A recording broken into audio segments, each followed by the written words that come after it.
सुनी अनसुनी कहानियों में लीजिए सुनते हैं कहानी अजगर। रचना राजपूत की आवाज़ में। बड़ी पुरानी गल है। एक राजे दी दो रानियां थीं। वड्डी रानी कमला बहुत दयावान थी। उसकी एक बेटी थी जिसका नाम देवी था। छोटी रानी रूपा बहुत दुष्ट थी।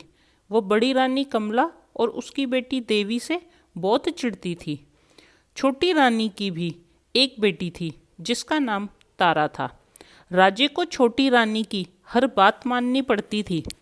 राजे ने छोटी रानी के कहने पे वड्डी रानी को महल से बाहर निकाल दिया, एक कमरा बना दिया वहीं रहने के लिए।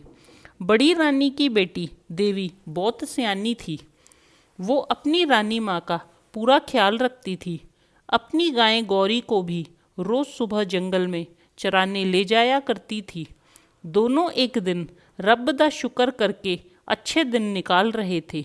आज जब देवी अपनी गाय गौरी के साथ वापस आ रही थी तो उसे एक आवाज़ आई, देवी क्या तुम मेरे नाल ब्याह करोगी?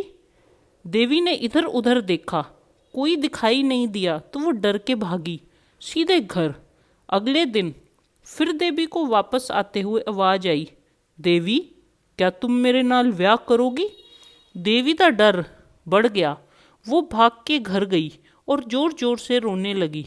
देवी को रोता देख रानी माँ ने पूछा, क्या बात है देवी, क्यों रो रही हो?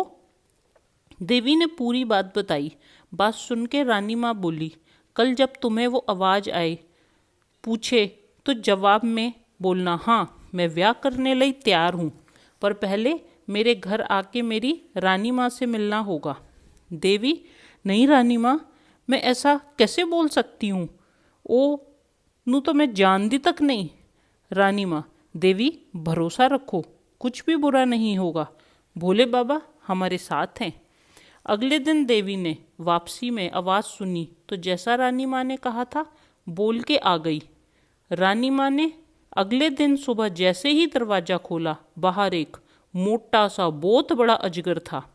अजगर देख के रानी माँ डर गई और जल्दी से दरवाज़ा बंद करने लगी। तभी एक आवाज़ आई, रानी माँ मुझे देवी ने यहाँ बुलाया है आपसे मिलने के लिए।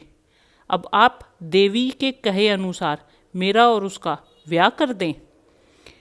ये खबर आग की तरह पूरे महल में फैल गई। सबसे ज़्यादा खुश छोटी रानी हुई। जब जब देवी या बड़ी रानी मुसीबत में आती थी तो छोटी रानी खुश हो जाती थी। रानी माँ ने देवी का ब्याह अजगर नाल कर दिता। ब्याह के बाद सब हैरान हो गए। अजगर एक बहुत खूबसूरत राजकुमार बन गया और देवी एक बहुत बड़े राज्य की रानी बन गई। राजकुमार ने बताया उसे शराप मिला हुआ था। अब वो देवी से ब्याह करके शराप मुक्त हो गया है। जब छोटी रानी को पता चला कि अजगर तो एक बहुत बड़े राज्य का राजकुमार सिगा तो वो बहुत दुखी हुई। अब उसने भी अपनी बेटी तारा को गां देके जंगल में भेज दिया। कई दिन बीत गए पर तारा को किसी ने भी ब्याह लई नहीं पूछा। तो छोटी रानी ने जंगल के सबसे मोटे अजगर को पकड़ के तारा का ब्याह अजगर के साथ कर दिया। अब अजगर किसी राजकुमार में नहीं बदला, वो छोटी रानी और तारा दोनों को चट कर गया। नमस्कार।